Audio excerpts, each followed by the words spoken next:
I'm here to give a bit of an update on where we got to with the general practice session. So Dr. Colin Mendelsohn gave a presentation on barriers to smoking cessation in general practice, and he was joined with some local expertise by Dr. Fred Edwards, who works at Hazelwood Health.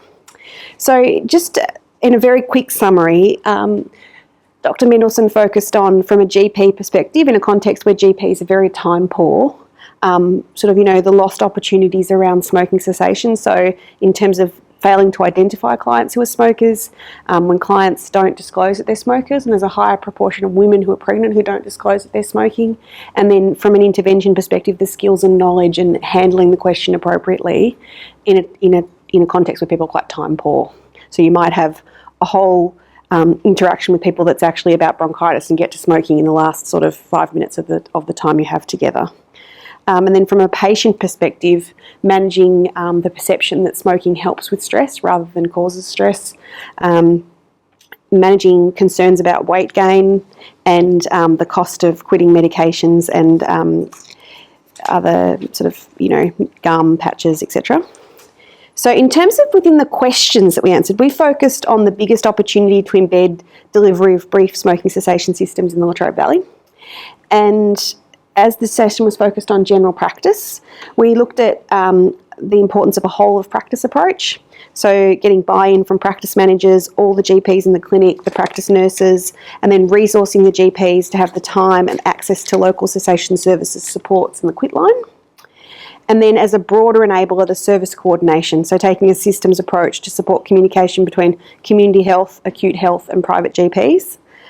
So I think we'd mentioned the My Health Record is one mechanism, but it's only got a 0.04% take-up among patients. And then a need to focus on overcoming barriers to communication between private practice, community systems and the tertiary hospital system.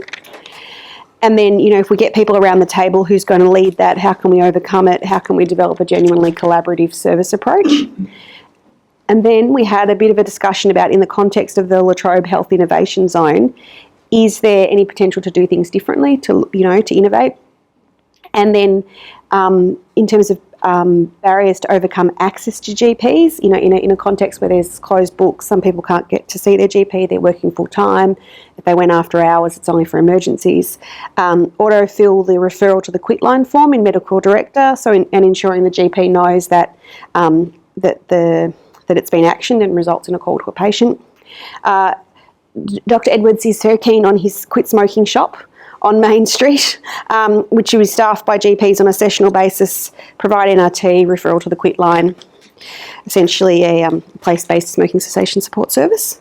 And then there is also potential for a peer support service, not dissimilar to the one that Maya mentioned in the mental health settings, drawing on the work that's worked there.